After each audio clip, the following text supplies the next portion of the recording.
नमस्कार दोस्तों, आप सभी का स्वागत है भक्ति पुराण स्टोरी यूट्यूब चैनल पर। मित्रों, आज की इस कथा में जानेंगे कि कौन सी स्त्री समय से पूर्व ही विधवा हो जाती है। वह कौन सा श्राप है जिसके कारण स्त्री समय से पहले ही विधवा हो जाती है। मित्रों, ऐसा कौन सा काम है जो कि एक पतिव्रता स्त्री को अपने जीवन काल में कभी नहीं करनी चाहिए, क्योंकि जिसके कारण स्त्री समय से पहले ही विधवा हो जाती हैं। जो भी व्यक्ति इंसान इस वीडियो को देख रहा है, उससे निवेदन है कि इस वीडियो को पूरा देखें। कहते हैं कि जो व्यक्ति आधा अधूरा ज्ञान सीखता है, उसका वह ज्ञान किसी काम का नहीं रहता है। इसलिए आप सभी से निवेदन है कि इस वीडियो को समाप्ति तक देखें। चलिए इस वीडियो को शुरू करते हैं। दोस्तों, इस वीडियो को शुरू करने से पहले आप सभी से निवेदन है कि आपने यदि हमारे भक्ति पुराण स्टोरी यूट्यूब चैनल को सब्सक्राइब नहीं किया है तो पहले सब्सक्राइब अवश्य कर दें और कमेंट में जय श्री भोलेनाथ जरूर लिख दें। साथियों, एक बार की बात है, एक बार भगवान शिव कैलाश पर्वत पर बैठे हुए थे और उनके पास में माता पार्वती भी बैठी हुई थी। तभी अचानक से माता पार्वती के दिमाग में एक सवाल आया और वह उस सवाल का जवाब भगवान शिव से पूछने का प्रयास कर रही थी, लेकिन वह भगवान शिव से उस सवाल को पूछने में थोड़ा हिचकिचा रही थी। लेकिन वह त्रैलोकीनाथ भगवान शिव माता पार्वती की बात को समझ गए थे। तभी भगवान शिव कहने लगे, हे देवी, मुझे ऐसा लग रहा है कि आप मुझसे कुछ पूछना चाहती हैं। तभी माता पार्वती कहती हैं, हाँ स्वामी, मेरे मन में एक सवाल उठ रहा है, मैं उस सवाल का आपसे उत्तर जानना चाहती हूँ। तभी भगवान शिव कहते हैं, हे देवी, आप अपना सवाल बताइए, मैं आपके प्रत्येक सवाल का उत्तर अवश्य दूंगा। तभी माता पार्वती कहने लगी, प्रभु, मेरा पहला सवाल यह है कि स्त्री किस श्राप के कारण समय से पहले विधवा क्यों हो जाती हैं? भगवान शिव बोले, देवी, आज आप मुझसे यह सवाल क्यों पूछ रही हो? तभी माता पार्वती कहने लगी, प्रभु, आज मैंने देखा कि एक जगह कई सारी स्त्री बैठी हुई थी। उनमें से एक स्त्री विधवा जो अपना जीवन दुखी होकर व्यतीत कर रही थी और बाकी कुछ स्त्रियां अपना जीवन अपने पति के साथ सुखी से व्यतीत कर रही थी। तभी मेरे मन में यह सवाल उठा और मैं आपसे इस सवाल का उत्तर पूछने लगी। तब भगवान शिव बोले, हे देवी, यदि आपका और कोई भी सवाल हो तो आप उस सवाल को भी मुझसे पूछ लीजिए, मैं आपके प्रत्येक सवाल का उत्तर इसी क्षण दूंगा। तब दोबारा से माता पार्वती कहने लगी, प्रभु, मेरा पहला प्रश्न यह है कि कौन सी स्त्री समय से पहले विधवा हो जाती है, और दूसरा प्रश्न यह है कि कौन सी स्त्री के भाग में कभी भी सुखी शांति नहीं मिलती, और तीसरा प्रश्न यह है, कौन सी चीज स्त्री अपने पति को मांगने पर भी पति को नहीं देती है। तभी भगवान शिव कहते हैं, है देवी, आपने मुझसे यह 3 सवाल किए हैं, मैं इन तीनों के उत्तर आपको एक कथा के माध्यम से बताऊंगा, लेकिन मेरी आपसे एक विनती है कि आपको इस कथा को समाप्ति तक सुना होगा। तभी भगवान शिव कहते हैं, पार्वती, मैं आपको उस सुहागन स्त्री के बारे में बताता हूँ जो एक सुहागन होने के बाद भी सुखी का जीवन की रही है। भगवान शिव कहते हैं, हे देवी, तुम जिस सुहागन स्त्री की बात कर रही हो, वह स्त्री कोई और नहीं बल्कि कौशल नरेश के नौकर की पत्नी है, और उस नौकर को अपनी पत्नी पर पूरा विश्वास है कि मेरी पत्नी एक अच्छे संस्कार वाली स्त्री है। वह अपनी स्त्री की प्रशंसा पूरी नगर में करता था, और वह नौकर अपने साथियों से अपनी पत्नी की प्रशंसा मित्रों से ज्यादा किया करता था। तब भगवान शिव माता पार्वती से कहते हैं कि हे देवी, उस नौकर की पत्नी की बात पूरे नगर में फैल गई और धीरे धीरे वह बात राजा के पास भी पहुंच गई थी, और इस बात को सुनकर तुरंत राजा ने अपने नौकर को बुलाया। तभी राजा कहने लगे कि तुम अपनी पत्नी की इतनी प्रशंसा करते हो, तुम कहते हो कि मेरी पत्नी बहुत चरित्रवान और गुणगान है। राजा कहने लगा कि तुमको अपनी स्त्री पर इतना भरोसा है कि तुम्हारी स्त्री तुम्हारे द्वारा अन्य किसी की तरफ निगाहें नहीं करती है। राजा कहते हैं, क्या तुम्हारे पास इस बात का कोई प्रमाण है?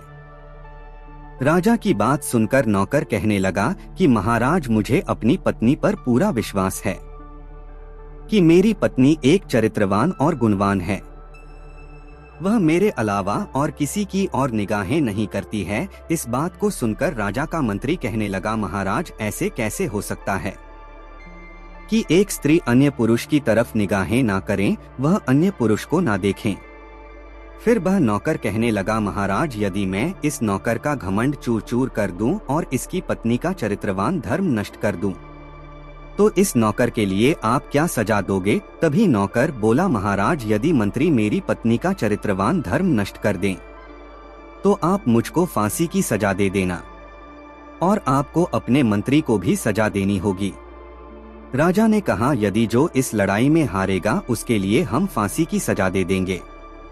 मंत्री राजा की बात को स्वीकार करते हुए बोला, नौकर आप यह बताइए कि मैं आपकी पत्नी से ऐसी कौन सी चीज लेकर आऊं जिससे आप मान जाओ कि मेरी पत्नी का चरित्रवान धर्म नष्ट हो गया। तभी नौकर कहता है कि मुझे विवाह के समय पर एक मटका और एक कतर मिली थी, यदि आप उसको मेरी पत्नी से ले आते हो तो मैं मान जाऊंगा कि हाँ मेरी पत्नी का चरित्रवान धर्म नष्ट हो गया है, क्योंकि मेरी पत्नी ने वह दोनों चीज बहुत ही संभाल कर रखी हैं। और नौकर कहने लगा, वह दोनों चीज मेरी पत्नी के लिए एक पतिव्रता की निशानी है। यदि आप उन दोनों को लेकर आते हो तो मैं मान जाऊंगा कि आपने मेरी पत्नी का धर्म नष्ट कर दिया है। उस बात को मंत्री स्वीकार करते हुए दरबार से बाहर निकल जाता है और नगर में पहुंच जाता है, जहां एक जादू टोना करने वाली स्त्री रहती थी। जो काम कोई नहीं कर पाता था उस काम को जादू टोना करने वाली स्त्री कर देती थी। फिर वह मंत्री उस जादू टोना वाली औरत से कहने लगा कि तू कैसे भी करके मेरा संबंध उस नौकर की स्त्री से करवा दे, तो तुझको जो चाहिए मैं वही दूंगा। औरत कहने लगी कि मंत्री यह सब कहने में आसान है, करने में आसान नहीं है। वह औरत कहने लगी कि तुम जिस नौकर की स्त्री की बात कर रहे हो वह एक पतिव्रता नारी है। उसे नहीं किसी चीज का लोभ है और ना ही लालच है। तुमको मंत्री क्या लगता है कि वह आपके लिए मटका और कतार दे देगी? फिर वह मंत्री कहता है कि तू कैसे भी करके उसके घर से मुझको एक मटका और एक कतार दिलवा दे, तुझको जो चाहिए मैं वही दूंगा। या फिर एक काम कर, उसकी पत्नी की जांघ पर जो भी निशान हो तो उसके घर जाकर कैसे भी पता लगाकर उस निशान को मुझे बता दे, तुझे इसके बदले जो चाहिए मैं वही दूंगा। वह मंत्री कहने लगा, तू सिर्फ मेरा यह काम कर दे, मैं तुझको तेरी मुंह मांगी हर वस्तु दे दूंगा, जितना धन चाहिए उतना धन ले लेना, केवल तू मेरा यह काम कर दे। इस बात को सुनकर उस औरत के मन में लालच आ गया और कहने लगी कि काम तो मैं कर दूंगी, लेकिन मुझको मुंह मांगा इनाम चाहिए। मंत्री कहता है, तू पहले मेरा काम कर, मैं तुझको मुंह मांगा धन दूंगा। फिर वह औरत उस स्त्री के घर पर कपड़े बदल कर जाती है और उस नौकर की पत्नी से कहने लगी कि है लाडली, मैं तेरे पति की बुआ हूँ। उस नौकर की पत्नी कहने लगी, आप इतने सालों बाद आई हो इसलिए मैंने आपको आज तक कभी नहीं देखा, और इतना कहकर अंदर घुस गई। और उसके बाद वह जादू टोना वाली औरत उसके घर पर रहने लगी। उस नौकर की स्त्री ने बड़े ही प्रेम से उस औरत को सम्मान दिया, लेकिन उस नौकर की स्त्री को नहीं पता था कि मेरे साथ छल हो रहा है। उसको नहीं पता था कि यह औरत मेरा धर्म नष्ट करने के लिए आई है। और वह जादू टोना वाली औरत उसके घर में रहने लगी। एक दिन क्या हुआ, उस नौकर की स्त्री नहाने के लिए गई। उसके कुछ देर बाद वह औरत भी उसके पास आकर बैठ गई और उसकी कमर साफ करने लगी। उस नौकर की स्त्री ने काफी मन किया, लेकिन वह औरत नहीं मानी। कहने लगी कि बेटा आप तो मुझको बहुत प्यार करती हो। वह औरत उस स्त्री को इस तरीका से बातों में फंसाने लगी और वह जादू टोना वाली स्त्री अपने काम पर सचेत थी। मौका मिलते ही उसने देखा कि उस नौकर की स्त्री के जांघ पर एक तिल है। उस तिल को देखने के बाद वह जादू टोना वाली औरत उस नौकर की स्त्री के पास से हट गई।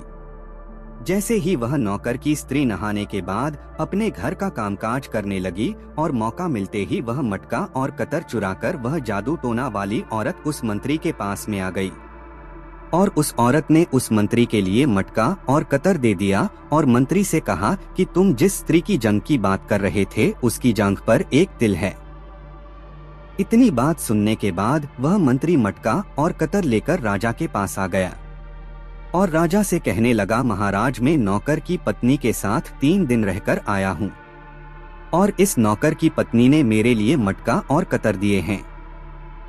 इतनी बात सुनकर राजा ने उस नौकर को बुलाया और उसी के सामने उस मंत्री ने मटका और कतर दिखाते हुए कहा कि आपकी पत्नी के जांघ पर एक तिल है। इस बात का प्रमाण देखते हुए वह नौकर कहने लगा कि मेरी पत्नी ने पतिव्रत धर्म नष्ट कर दिया। अब उस नौकर का अपनी पत्नी से विश्वास उठ गया था। फिर उस शर्त के मुताबिक उस राजा ने उस नौकर के लिए फांसी की सजा सुना दी और 18 दिन बाद फांसी देने का हुक्म दे दिया और कहा 18 दिन बाद इस नौकर को फांसी दे दी जाए। जब 18वां दिन आया, उस नौकर के लिए फांसी की सजा दी जानी थी, तभी राजा कहने लगे, यदि आपके मन में कोई सवाल हो तो आप अपना सवाल पूछ सकते हो। राजा कहने लगे, हमारे यहाँ फांसी वाले की अंतिम इच्छा पूछी जाती है। वह नौकर कहने लगा, महाराज मैं अंतिम बार अपनी पत्नी से मिलना चाहता हूँ। राजा ने कहा, ठीक है, तुम अपनी पत्नी से मिल सकते हो। जब वह नौकर अपने घर गया था तो वह अपनी पत्नी से कहने लगा कि तुमने मेरे साथ बहुत बड़ा धोखा किया है, तुमने मेरे साथ छल किया है और तुमने अपना पतिव्रत धर्म नष्ट किया है। वह नौकर कहने लगा कि मैं आपकी प्रशंसा करते हुए दरबार में मंत्री से शर्त लगाई थी कि मेरी पत्नी पतिव्रता स्त्री है, लेकिन यह बात उस मंत्री को अच्छी नहीं लगी और उसने मेरे साथ शर्त लगा ली कि यदि मैं आपकी पत्नी का धर्म नष्ट कर दूं, तो तुमको फांसी दे दी जाएगी और धर्म नष्ट नहीं कर पाया तो मुझको फांसी दे देना। वह नौकर कहने लगा, तुमने अपना पतिव्रत धर्म नष्ट कर दिया, अब मुझको कुछ दिनों के बाद राजा फांसी पर चढ़ा देंगे। उस नौकर की बात सुनकर वह पतिव्रता स्त्री अपने पति नौकर के लिए वह पिछली सारी बातें बताने लगी कि एक औरत आई थी जो अपने लिए आपकी बुआ बता रही थी और उसने मेरे साथ ऐसा छल किया है, लेकिन उसके पति के लिए बिल्कुल भी विश्वास नहीं हुआ। दोस्तों, उसके बाद उसका पति नौकर वहां से राजा के दरबार में चला गया, लेकिन किसी कारणवश राजा ने उसकी फांसी आगे बढ़ा दी और उसके लिए कारावास में डाल दिया। लेकिन उधर उस नौकर की पत्नी ने राजा के दरबार में जाकर कहा, महाराज मैं बहुत ही अच्छा नृत्य करती हूँ, यदि आपकी इजाजत हो तो क्या मैं आपके दरबार में नृत्य कर सकती हूँ। राजा कहने लगा, यदि आप नृत्य करती हो, यदि आपका नृत्य हमें पसंद आता है तो आपको जो चाहिए हम आपको वही देंगे। उसके बाद राजा ने सभी को बुलवाया और कहा, नृत्य की व्यवस्था की जाए, किसी अच्छी जगह पर हम इनका नृत्य देखेंगे। जब व्यवस्था होने के बाद उसे महिला ने अपना नृत्य किया तो उसने इतना अच्छा नृत्य किया कि उसका नृत्य देखकर राजा बहुत ही खुश हुआ और राजा ने कहा, आपको जो चाहिए हमको बताइए, हम आपको वही देंगे। वह स्त्री कहने लगी, महाराज आपके ही दरबार में एक व्यक्ति ने मेरी अंगूठी चुराई है, जो कि मेरी अंगूठी सोने की थी, मैं चाहती हूँ कि आप उसको फांसी दे दो। राजा ने कहा, ऐसा कौन सा व्यक्ति है, आप उसको मुंह खोलकर बताइए। उस औरत ने कहा, महाराज वह व्यक्ति कोई और नहीं बल्कि आपका ही मंत्री है। इस बात को सुनकर वह मंत्री कांपने लगा और कहने लगा, महाराज की मैंने आज तक इस स्त्री को देखा भी नहीं, इस स्त्री की शक्ल भी नहीं देखी है, भला मैं इसकी अंगूठी कहाँ से चुरा ली। जब उस मंत्री ने यह कहा कि मैंने इसकी शक्ल भी नहीं देखी है, तो महाराज आप इससे यह पूछिए कि यह मटका और कतर कहाँ से लाया था। और वह स्त्री कहने लगी, महाराज मैं उस नौकर की पत्नी हूँ जो आपके यहाँ एक छोटी सी नौकरी करता है और महाराज आप मेरे उसे निर्दोष पति को फांसी देने वाले हैं। महाराज मैंने इसी कारण आपके इस दरबार में नृत्य किया है। और वह स्त्री कहने लगी कि महाराज मैं आपको आपके इस मंत्री की सच्चाई बताना चाहती हूँ। वह औरत कहने लगी कि महाराज कुछ दिन पहले इस मंत्री ने मेरे घर पर एक जादू टोना करने वाली स्त्री को भेजा था और चुपके से उसने मेरी जांघ पर एक तिल देख लिया और उसी ने ही मेरे घर से मटका और कतर चुरा लिए थे और उसी ने यह सारे सबूत आपके इस मंत्री को दे दिए थे और उसके बदले इस मंत्री ने उसके लिए बहुत सारा धन दिया था। वह औरत कहने लगी कि महाराज, मैं तो आज भी पतिव्रता स्त्री हूँ। इतनी बात सुनकर राजा ने उस मंत्री को बुलाया और जैसे ही राजा ने मंत्री को बुलाया वह मंत्री समझ गया और उसने डर के मारे उस राजा को सारी सच्चाई बता दी। सच्चाई सुनने के बाद उस राजा ने उस औरत के पति को रिहा कर दिया और उस मंत्री को फांसी की सजा सुना दी। और वह स्त्री कहने लगी, महाराज मैं अपने पति से बहुत ज्यादा प्रेम करती हूँ। और वह स्त्री कहने लगी, महाराज कि मैं अपने मुख से कभी भी अपने पति का नाम तक नहीं लेती हूँ। कथा पूरी होने के बाद भगवान शिव कहते हैं, हे पार्वती, मैं आपके अब उन तीनों सवालों के जवाब सुनाता हूँ। आपका पहला सवाल यह था कि कौन सी स्त्री समय से पहले विधवा क्यों हो जाती है। भगवान कहते हैं, जो स्त्री अपने मुख से अपने पति का नाम लेती है, उसके नाम से ही उसको बुलाती है, वह समय से पहले विधवा हो जाती है और बिना पति की जीवन दुख में यापन करती है। क्योंकि नाम लेने से पति की आयु कम हो जाती है और समय से पहले ही पति की मृत्यु हो जाती है और ऐसी स्त्री समय से पहले ही विधवा हो जाती हैं, भगवान शिव कहते हैं। और तुम्हारा दूसरा प्रश्न यह था, कौन सी स्त्री को जीवन में कभी सुख नहीं मिलता है और पति होने के बावजूद भी वह दुखी रहती हैं, तो समझ लो कि वह स्त्रियां अपने पति के बिना आज्ञा के कहीं भी चल देती हैं। ऐसी स्त्रियां जीवन में सदैव दुखी रहती हैं, क्योंकि ऐसी स्त्रियों के लिए कभी भी अपने पति का प्रेम नहीं मिलता है। भगवान शिव कहते हैं कि तुम्हारा तीसरा प्रश्न यह था कि कौन सी चीज पत्नी पति के मांगने पर भी नहीं देती है, तो वह एक गाली है, जो कि समझदार और संस्कार स्त्री अपने पति को गाली कभी नहीं देती है। भगवान शिव कहते हैं, यदि कोई भी स्त्री अपने पति को गाली देती है, ऐसी स्त्रियां कभी भी चरित्रवान नहीं होती हैं और ऐसी औरतें सदैव जीवन में दुख झेलती है, उनके जीवन में सदैव दुख ही दुख रहता है।